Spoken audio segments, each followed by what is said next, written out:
Hello everybody, my name's Nicola and welcome back to my channel. This is the Frugal Cottage where we talk all things money to help you on your financial journey. In today's video, I'm sharing with you our financial independence retire early budget.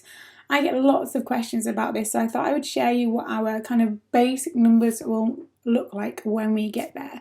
Don't forget to like and subscribe and let's get started. So yes, I've called this our super simple budget because it really is. It's nothing complicated. We're not going to have a very massive change in lifestyle. It's going to be fairly similar to kind of what our life is now, but obviously we will have the lovely problem of having all of our time to ourselves. So this is what it looks like. So the plan is, and if you've not seen these videos before, then this might be of interest to you. Obviously I talk about this quite a lot, and I have my early retirement portfolio reveal on the channel. If you want to check that out, I'll leave a link below in the description box if you want to watch it after this one. But the plan is we are going to retire at 50. And when I say that, it's when I turn 50 because my husband's slightly older than I am. So the plan is to retire at 50. So by the time we get there, we have got enough in place to be able to do that. The plan is to use dividend income and investment. So if you're new to my channel, I share monthly my dividend income reports. And that is basically what we're using or what we're going to use to fund our early retirement. At the moment, all those dividends get reinvested to buy more shares that pay more dividends. When it comes to early retirement, then they will fund our lifestyle from that point onwards.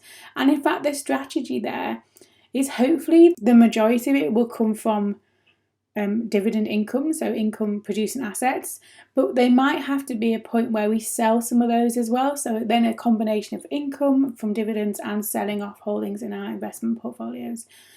And it needs to cover us both until 67 when our work pensions start. So me and my husband, both have pensions from our workplace, but they obviously are not accessible until I think it's 67. I've put 67 there.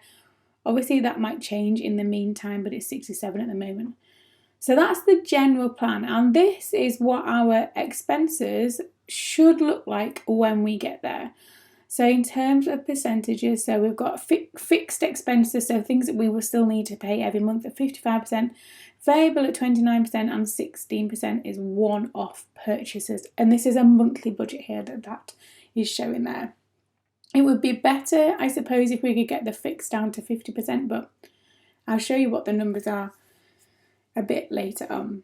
So, and kind of what comes in that are basic assumptions as to what we have done by that point. So the first one is that the mortgage that we have is paid off, so we are mortgage free, and in fact, calculations show that we should be mortgage free 5 years before we hit our early retirement goal. And that's if we stay in the same house, which, we have no plans to move as of yet. In fact, when it comes to early retirement, in the end, you might even downsize because we probably won't need as much space. Another one is that, so we've got 2 children, and the assumptions are there that they will either be at university or starting work, depending on when we reach this aim.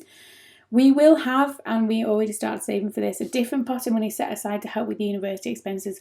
Obviously, that is presuming they go to university. They might not do, but we've got that money there to help pay for things like living accommodation and stuff. Obviously, we can't really work out how much that might be or how much that might cost by then. But yeah, we've kind of got that in there. And obviously, the assumptions are that nothing drastic happens in the meantime. Touch wood, we're all kind of going along nicely. So the first one to talk about here is fixed expenses. So these are things in the budget that we will not be able to avoid paying. We'll need to pay them every month. And again, I suppose these are kind of rough estimates. Obviously, we can't really predict how much some of these are going to be in however many years' time that is. And you'll see at the end, that's why we've got a number to aim for that's larger than what all these add up to. And I'll come back to that in a bit. So the first one, so our council tax is not £150 at the moment. It's lower than this, but obviously with kind of just general expense living costs going up.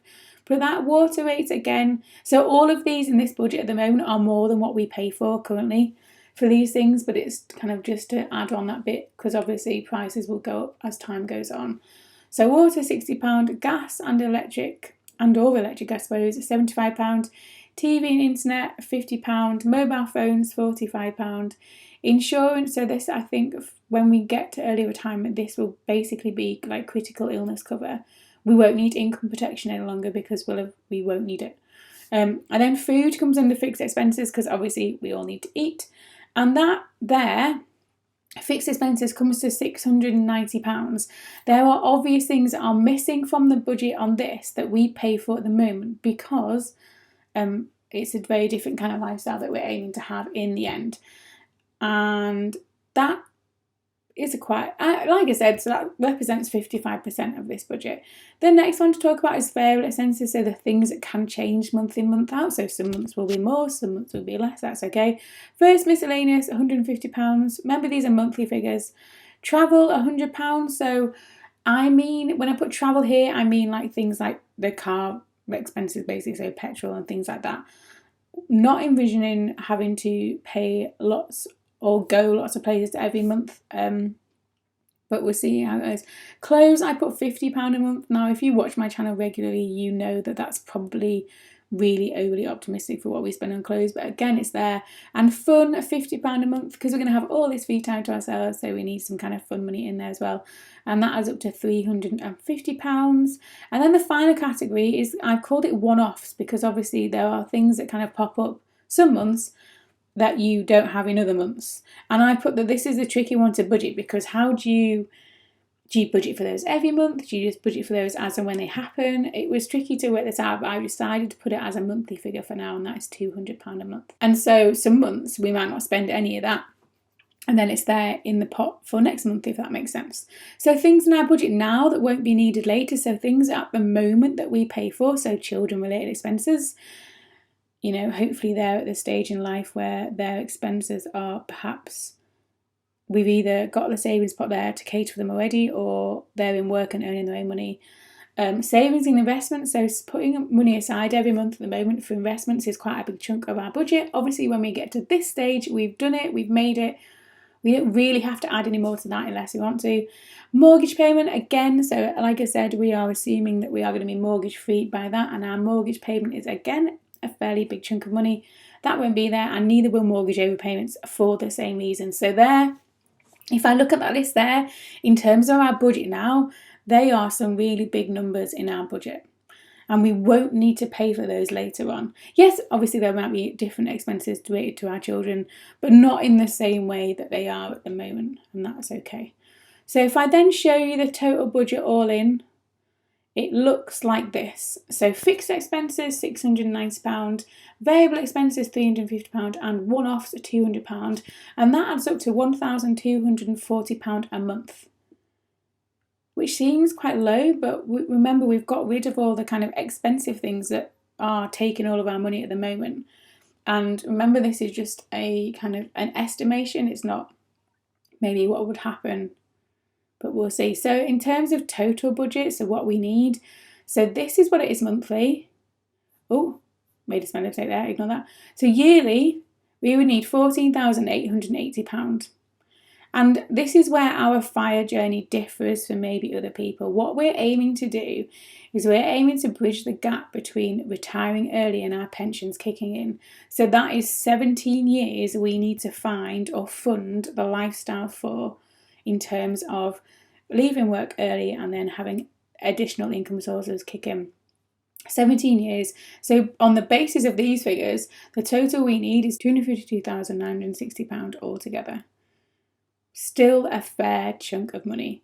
But our FIRE target at the moment is to have £18,000 a year to spend in early retirement. And if you've looked at the numbers, that's a lot more than it says on paper that we need to do. If we're looking at kind of just under 15,000 and yet we're aiming for 18,000 over time, that's quite a big difference. For that number to work, we need to have income producing assets or £306,000 to use. As in, if we spend £18,000 a year for 17 years, that's what that number is. But, and the main reason for this is this £18,000 a year that we're aiming for gives us that wiggle room in the budget like it gives us the option to maybe be more kind of extravagant one year, or it gives us a chance to do more things. And then, you know, as years go, so some years you naturally spend more than others, and then other years it's kind of a bit more scaled back and you don't seem to spend as much. We tend to spend, I've kind of been going through our finances, and we tend to spend around the same numbers each year on the same things. So I kind of have a good idea about where our kind of level of spending is and what our comfort level is, if that makes sense. So that's our super simple budget for early retirement. Yes, it might seem really basic, but it's something, it's numbers that we're working towards. So do you have any questions? If you want to leave those in the comments, I'm quite happy to answer those. And if you think that I should be adding more numbers to that because you think that's way too low, then let me know as well. It's always interesting to hear people's views on what, our lifestyle and our simple life, our frugal living all comes into play when we talk about these numbers. And let's just say we're not going to go any luxury cruises in retirement, I don't think. I've never been on a cruise in my life. So there we have it. Let me know down below what you think. As always, thank you for watching. Don't forget to like and subscribe, and I will see you again very soon.